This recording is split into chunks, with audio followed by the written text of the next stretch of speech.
أعوذ بالله من الشيطان الرجيم بسم الله الرحمن الرحيم نحمده ونصلي على رسول الكريم. We are discussing Surah Yusuf, and today we are inshallah starting ayat number 82 onwards. As a background, last time we had discussed that brothers of Yusuf alayhi salam had come to Yusuf alayhi salam along with Binyamin, and then Hazrat Yusuf alayhi salam wanted to retain Hazrat Binyamin, and he made such an arrangement that he was retained in such a manner that he could ultimately be saved from the charge, because it was not a correct charge, and it also met the requirements of law. So under the law of the land, the Dinul Malik or Dinul Mulk, he was retained. Then the brothers of Yusuf alayhi salam, they had to go back. But one of the brothers, he was scared, and he said that their father, Hazrat Yaqub alayhi salam, would be very angry with them because they had already betrayed him in the case of Hazrat Yusuf alayhi salam, and now when he will hear that Binyamin has also not come back, then there will be a big problem. So he said that I will stay back and I will not move unless my father tells me. But here the question is that Binyamin, if he could not be retained under the law of the land, then how he could stay there? And also we find that he does not figure, does not appear in the discussion after that, whether he went back, whether he stayed back. And when the next time the brothers come back, then also we don't know whether he was there or not. There is a silence on it. But it appears that Wallah Alam, whether he went back or he stayed, but he did not stay, or he could not stay within the walled city. He might have, if he stayed, then he might have stayed outside somewhere, or he went back with the brothers, because when they go to Yaqub alayhi salam, there is no such mention that besides Binyamin, the other brother has also stayed back. So on that, the story is silent. So we will not go into those details. But that brother then tells the other brothers that now you go back to Yaqub alayhi salam, their father, and tell him that the words that they are using, that your son, still they are not mentioning him as his brother, Binyamin as their brother, that go to Yaqub alayhi salam and tell him that your son has committed theft. These words continue to show that even after such a long time, and now Binyamin is in trouble, in spite of that, they are not owning them. They are not owning these two brothers, Yusuf alayhi salam and Binyamin. The hatred is very deep in their hearts, and particularly the power struggle, and they consider themselves as uswatan, so that is very deep. So they say that you go and tell the father that your son has committed theft, but we don't know. We have not seen it. So he is at least truthful to the extent that he is not telling further lies, but he said that your son has committed the theft. When Yaqub alayhi salam hears this, he feels great sorrow. He's crying, he's weeping. Here I'll go back to the ayat and show only, invite your attention to a couple of words which I will discuss, and there is great science of ophthalmology in these 2 or 3 words. Quran tells us that out of hazn, grief, out of grief, the eyes of Yaqub alayhi salam turned white. And why? Because fahuwa kazim, he was suppressing it. These three words show a great science of ophthalmology, eye science, science of eye, that how this disease developed, that he turned blind. And when he received the good news, the fragrance of Yusuf alayhi salam, his eyesight was returned. So what type of blindness was that? How it was caused? That has been explained in this ayat. And there is a pointation towards that. I'll only spend a couple of minutes on that. There are innumerable causes that one may turn blind. But here in this ayat, the cause which has been, the kind of blindness which has been discussed here is a temporary blindness. It is scientific. How it happens, it is temporary blindness. And it is called, there are, even within the temporary blindness, there are different kinds, but one is conversion disorder. And surprisingly, this theory of conversion disorder stems from ancient Egypt. Even at that time, this was known. And when this terminology is being used by Allah subhanahu wa ta'ala, the people would know, the Arab people would know. And you know that Arabic is in fact the concentration, collection of so many cultures and lisan and civilizations around the Arabian Peninsula, which includes the Egyptian culture also, ancient culture. They knew at that time this type of blindness. Conversion disorder refers to neurological symptoms. Now, Yaqub alayhi salam had developed neurological symptoms which are not consistent with a well-established organic cause and which cause significant distress, kazim. He was suppressing it, hazn, grief. He was suppressing grief. This temporary blindness occurs because of that. Now, this is the science of today, which is explaining this ayat of Quran. Symptoms arise in response to stressful situations affecting a patient's mental health. And the term conversion has its origin in Freud's doctrine that anxiety is converted into physical symptoms. The anxiety of Yaqub alayhi salam was converted into the physical symptom of blindness. It was not a permanent blindness. Allah subhanahu wa ta'ala can do anything. He could feel the fragrance of Yusuf alayhi salam from such a long distance. Allah ta'ala can do anything. Here, there is a pointation towards science that we must consider, we must understand, we try to understand Quran. There are many pointations. Now, these are further explanations that I'm not going into those details. Also, it's a bit scientific, and the ophthalmologists are the scientists, doctors of they understand it, that how the anxiety and depression, they affect eyesight and create a symptom or condition of temporary blindness. It was the emotional experience of Yaqub alayhi salam. Excessive loss of tears. Sons of Yaqub alayhi salam are referring to the crying or weeping of Hazrat Yaqub alayhi salam. So if there is excessive loss of tears, that may also give rise to formation of a membrane. This is the scientific thing. If there is excessive loss of tears, then it may give rise to the formation of a membrane over the cornea, and that is also a temporary cause of blindness.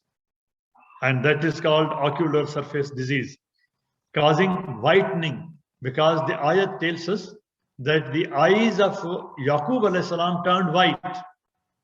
Allah subhanahu wa ta'ala is inviting attention to the scientific facts that his orders are implemented in the universe, but his orders are implemented in a scientific way. There is Allah subhanahu wa ta'ala is scientist of everything, and even his kun fayakun is science, his science which is instantaneous. It is his power, it is his authority. So that causes why here this ocular surface disease causes whitening and impairment of vision. Just in 3 words, The causes, the symptoms, the disease, everything has been explained in the Hazn, in the Kazim, Abiyaz. In these three words, great science has been explained. And then grave loss of tears, when these do not adequately lubricate eyes, the eyes become dry. Dry eye can set in and cause different problems. It is a great favor of Allah subhanahu wa ta'ala that without using water, every moment, every second, our eye is lubricated, and when we blink our eye, it spreads the lubrication all around. And if this lubrication does not place, we cannot bear the pain and the difficulty in seeing. We cannot even open the eye. We cannot keep the eyes open. If this blinking, and with blinking, the lubrication does not take place. This is the science of Allah subhanahu wa ta'ala. So here, if there is a dry eye, it can set in and cause different problems, including those of cornea, in which also the cornea becomes white. And here in this ayat, it has been mentioned that the eyes of Yaqub alayhi salam had turned white. I understand that these are matters of science, but my humble question has always been, people may not like to listen to these explanations or these pointations which Allah subhanahu wa ta'ala has made in these ayat. But when, after 1500 years, we will try to listen to this, and who will listen to this? Those people to whom Allah subhanahu wa ta'ala has sent Quran, they have to listen to this. They have to study this. They have to conduct research. Those who have conducted research, they are flourishing. They are progressing. But we are not ready to listen to these things which Allah subhanahu wa ta'ala has spread in His Quran. It is before you, the ayat is before you, and the explanations are also before you. Eye conditions are also can be caused due to spasm. And this is another vascular condition, symptom. So there may be not just one cause of the whitening of the eye of Yaqub alayhi salam, or the temporary blindness of Yaqub alayhi salam. There may be multiple causes, multiple reasons, or maybe just one reason, wallahu alam. But there are clues. We know only the symptoms, that these became white and he became temporarily blind because there was grief and he was trying to suppress it. This is also very important to understand Kazim. He was trying to suppress it. That is why it is happening. That is why in the Ahadith also, Prophet, peace be upon him, has advised not to grieve. In Quran also says not to grieve. Don't cry, don't weep too much. One may be emotional, but don't be carried away by the emotions.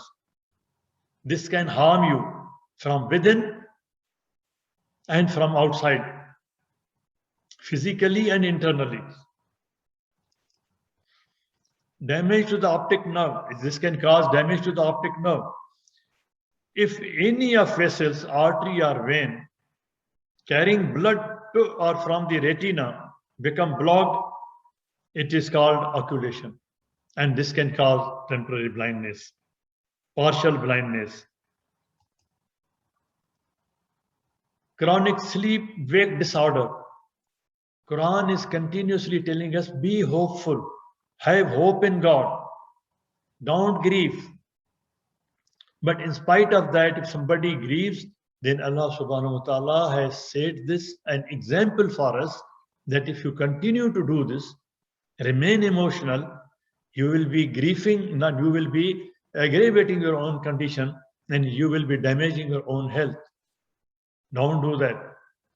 These are the lessons in this ayat, in this surah, besides so many other lessons which are there. Now, when they were requesting, the brothers of Yusuf alayhi salam, when they were requesting him that the brothers of Yusuf alayhi salam were telling Yaqub alayhi salam that he should not grieve, but their manner is not good. They don't have good manners. They are scolding their father, in fact. They are getting angry with him. And they're telling him that by Allah, you will not cease remembering Yusuf alayhi salam. Again, out of hatred, they are speaking this. Until you become fatally ill. Why Allah subhanahu wa ta'ala is telling this? Because these things do cause fatal illness. Or become of those who perish. And in other ayat also Allah subhanahu wa ta'ala says that don't do this. This will perish you from inside. Don't grieve too much. He said, then Yaqub alayhi salam is saying that only I complain to my Allah subhanahu wa ta'ala. Innama ashku basi wa huzni illallah. I make complaint and I submit my grief to Allah subhanahu wa ta'ala. I'm not crying to show you.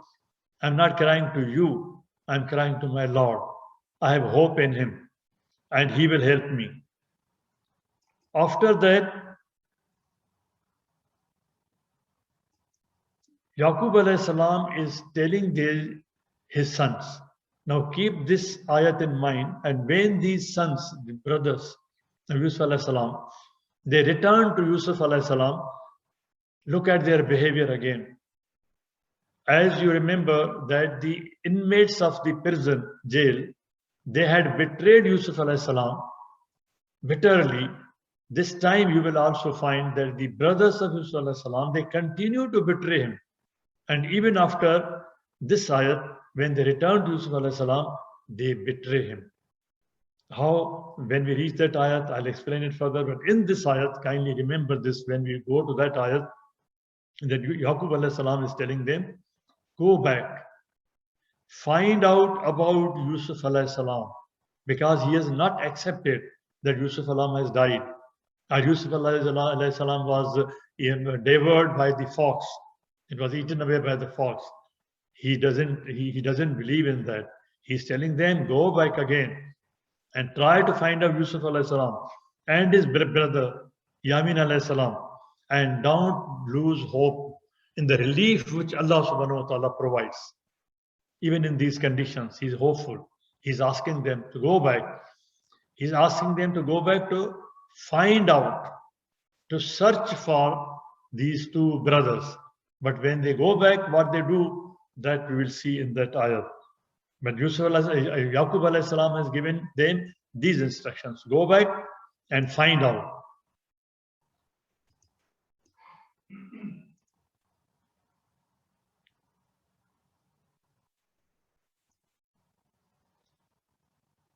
When they come back, the brothers of Yusuf alayhi salam, this time, when they come back to Yusuf alayhi salam, they are addressing him as Al-Aziz.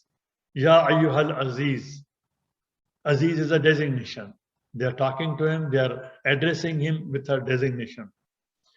And here they are telling him that we have perished, we have destroyed, we have been destroyed.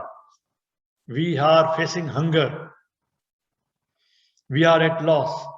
So when they entered upon Joseph, they said, "O Aziz, adversity has touched us and our family. And we have come with goods poor in quality." It was barter trade. They used to bring things and exchange things for grain, to get the grain. So we have brought these things for exchange. And these are not good. The things which we have brought, these are not good in quality. But give us full measure and be charitable to us. They are begging. They are beseeching. They are requesting. Indeed, Allah rewards the charitable. Look at their pathetic condition. Where is Usbatan? They were so arrogant. When they had thrown Yusuf alayhi salam, when they had thrown Yusuf alayhi salam in the Ghayabat al-Jub, in the darkness of the well, how arrogant, haughty they were, and how arrogant they are with their father. But now, when the conditions have changed, the economic conditions have changed, it is the hunger which is making them bow down, to be humble. The world history shows, and particularly the economic history shows, that hunger is one of the very disgraceful reasons, causes of submission of the people in or when they surrender. Prophet, peace be upon him, has said that poverty, abject poverty, is a sin. Now they are so helpless that their usbatan, their arrogance of being the usbatan has gone. They have now surrendered to Yusuf alayhi salam. And this is hunger which has made them surrender. Their economic conditions, they have made them surrender to Yusuf alayhi salam. Now from here, you now connect with the other last ayat. Yaqub alayhi salam had asked them to go and search for Yusuf alayhi salam. Go and search for Yamin alayhi salam. But when they are appearing before Yusuf alayhi salam, they are not mentioning at all. They are not telling him, "O Aziz, some time back we had lost our brother, and last time you had detained Yamin. How is Yamin? Or do you know anything about Yusuf? It was at such and such time, so many years back we had done that." They are not asking him. Although Yaqub sent them to search for Yusuf alayhi salam, to search for Yamin, but here when they come back, they are not even asking for Yamin, that how, in what condition is he? Has he been exonerated? Has he been jailed? Has he been imprisoned? What has happened to Yamin alayhi salam? They are not asking about him, about health. And they are not asking about Yusuf alayhi salam. That do you know anything about him? Whether he was taken out by some people or is he, have you any clue or any news about it? They just don't, they are not just following even the last advice of their father to go and search. His orders to go and search. They have so much address, but they have surrendered because of the hunger, because of the economic conditions. If they would have asked for Yusuf alayhi salam or Binyamin, their health and happiness or well-being, then there would have, in reply, Yusuf alayhi salam would have said that do you recognize me? I am Yusuf. But they didn't mention that. Now, since they have surrendered, on that point, Yusuf alayhi salam is telling them that what you did to your brother. It is on that point that they have surrendered. Their usbatan is gone. Now Yusuf alayhi salam is asking them that now you have become so humble, you are begging, and you say that you have been destroyed. Do you know what you have done to your brother Yusuf? And now they realize that he is Yusuf. In one of the ayat I had pointed out, you had seen that the word munkarun has been used. They already were seeing some symptoms, but they were not they were not able to reconcile to the fact that Yusuf alayhi salam would survive and he would rise to that position. They were denying within their mind. So that is why Allah subhanahu wa ta'ala has used that word.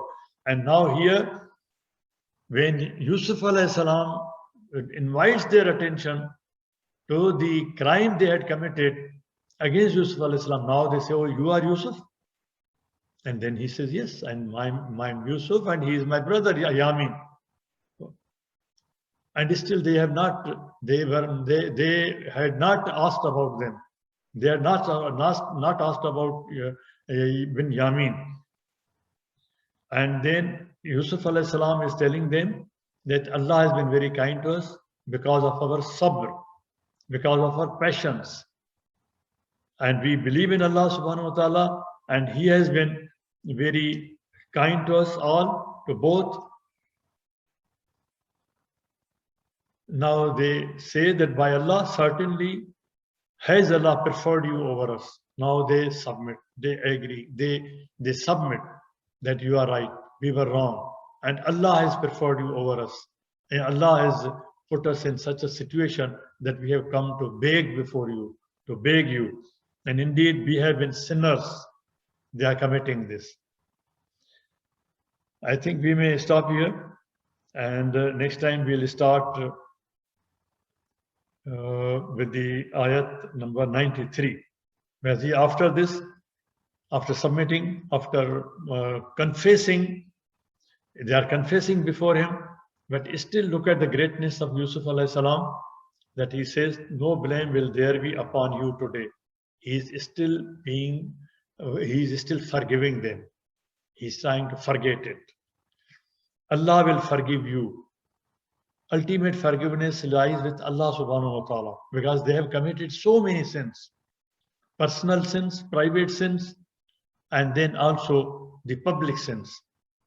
They violated the public law also. And he is the most merciful of the merciful. Allah subhanahu wa ta'ala is most merciful. He will forgive you. He is still making dua for them and hoping good for them.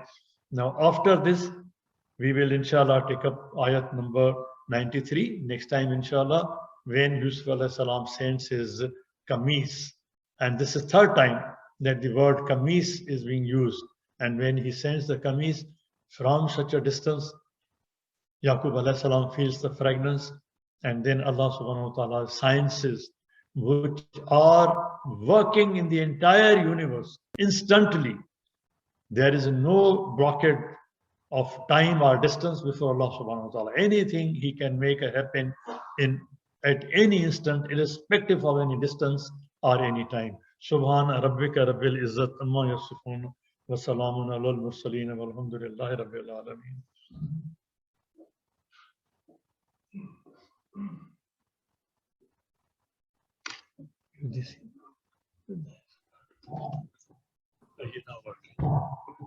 اللهم صل وسلم وبارك على سيدنا محمد وعلى اله وصحبه.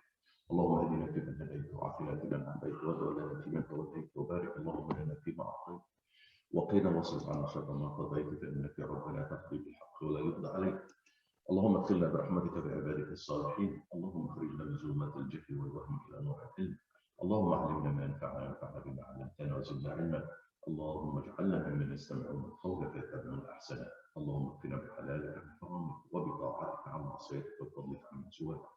اللهم بفضلك ورحمتك اعلى كلمه الحق والدين. اللهم اعز الاسلام واعز المسلمين يا ارحم الراحمين.